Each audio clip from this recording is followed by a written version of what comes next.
बिस्मिल्लाहिर्रहमानिर्रहीम। अस्सलामु अलैकुम वरहमतुल्लाहि वबरकातुहू। एक बादशाह अपनी खिदमतगारों और सिपाहियों के साथ सफ़र की तैयारी करके एक शिकार के लिए निकला। जब वो पहाड़ के दामन में दोपहर का खाना खाने दस्तरखान पर बैठा तो एक शाहीन ने अचानक आकर इसके सामने से भुने हुए मुर्ग को पलक झपकते ही उठा लिया और तेजी से उड़ता हुआ चला गया। बादशाह ये भुना हुआ मुर्ग खाना चाहता था, लेकिन वो देखते ही रह गया। इसने फौरन ही अपने सिपाहियों को हुक्म दिया कि घोड़ों पर सवार होकर शाहीन का पीछा करो और मुर्ग वापस लेकर आओ। फौरन लश्कर रवाना हो गया, यहाँ तक कि शाहीन का ताक़ुब करता हुआ पहाड़ के दामन में जा पहुँचा। और इसके जब सिपाहियों ने देखा कि शाहीन पहाड़ की दूसरी जानिब जा चुका है तो फौरन ही ये सिपाही घोड़े से उतर गए और पहाड़ की बुलंदी पर जा पहुंचे। पहाड़ की दूसरी जानिब पहुंचने के बाद उन्होंने बड़ा ही अजीबोगरीब मंजर देखा। इनके सामने एक शख्स था जिसके हाथ और पांव बंधे हुए थे और वो ज़मीन पर पड़ा हुआ था और भुना हुआ मुर्ग दस्तरखान से उठाकर आने वाला शाहीन बड़े मज़े से इस शख्स की मेहमान नवाजी कर रहा था। वो परिंदा अपनी चोंच से गोश्त नोच नोच कर इस शख्स के मुंह में डाल रहा था और इसके बाद वो उड़ा और कहीं से अपनी चोंच में पानी भरकर लाया।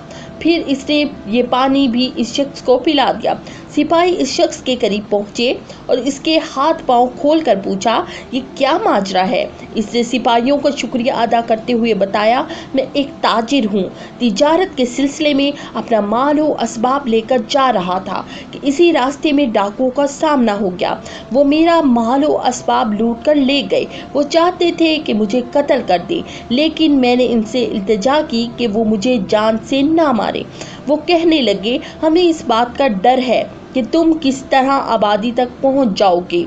और इसके बाद इन लोगों ने मुझे मेरे खच्चर को बांध दिया और चले गए। फिर दूसरे दिन ये परिंदा मेरे लिए कहीं से रोटी लेकर आया और आज ये भुना हुआ मुर्ग ले आया है।